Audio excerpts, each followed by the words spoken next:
السلام علیکم ورحمۃ اللہ وبرکاتہ۔ ناظرین، استقبال ہے آپ کا صوفی آفیشل یوٹیوب چینل میں آپ کا میزبان مفتی محمد شعیب صوفی اشرفی رسول۔ ناظرین، وہ مقامات جہاں پر دعائیں قبول ہوتی ہے اس کے متعلق آج کی یہ کلپ، یہ ویڈیو بنائی جا رہی ہے۔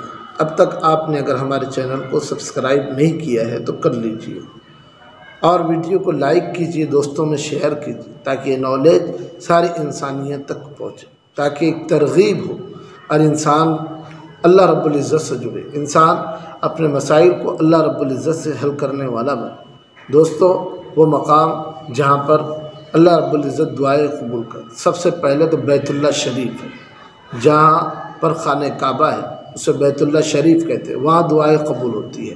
مسجد نبوی ہے مدینہ منورہ میں جو ہے، وہاں دعائیں قبول، بیت المقدس، بیت المقدس جو فلسطین کے اندر، وہاں پر دعائیں قبول ہوتی ہیں۔ ان تین مقامات کے واسطے آپ ہمیشہ اپنی دعاؤں کے اندر ان تین مقامات کی حفاظت کی دعا ضرور مانگا کریں۔ رکن اور مقام ابراہیم کے درمیان دعا قبول ہوتی ہے۔ بیت اللہ شریف کے اندرونی حصے اندر، خانہ کعبہ کے اندر دعا قبول ہوتی ہے۔ صفا اور مروہ پہاڑی پر دعا قبول ہوتی ہے۔ یہ مقامات ہیں جہاں پر دعا کی قبولیت کے بارے میں اللہ کے نبی صلی اللہ علیہ وسلم نے احادیث میں بتلایا ہے۔ ایسے ہی صفا پہاڑی پر دعا قبول ہوتی ہے، جہاں سعی کرتے ہیں وہاں پر دعا قبول ہوتی ہے۔ مقام ابراہیم کے پیچھے دعا قبول ہوتی ہے۔ عرفات میں دعا قبول ہوتی ہے۔ مشعر الحرام اور مزدلفہ میں دعا قبول ہوتی ہے۔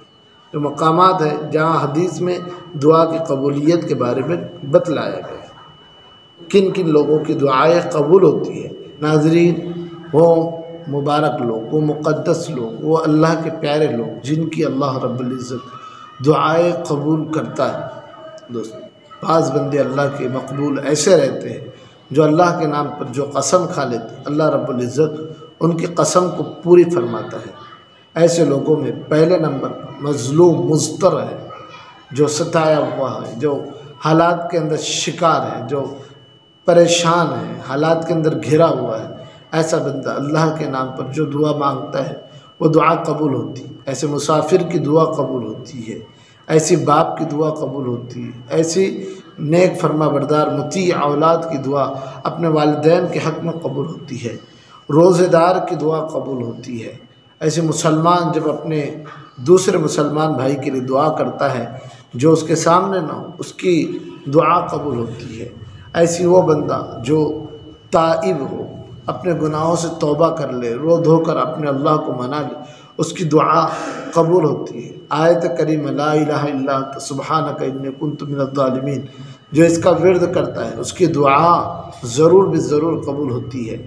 حاجی جب تک حج کر کر اپنے گھر پر نہ آ جائے، اس کی دعا بھی قبول ہوتی ہے۔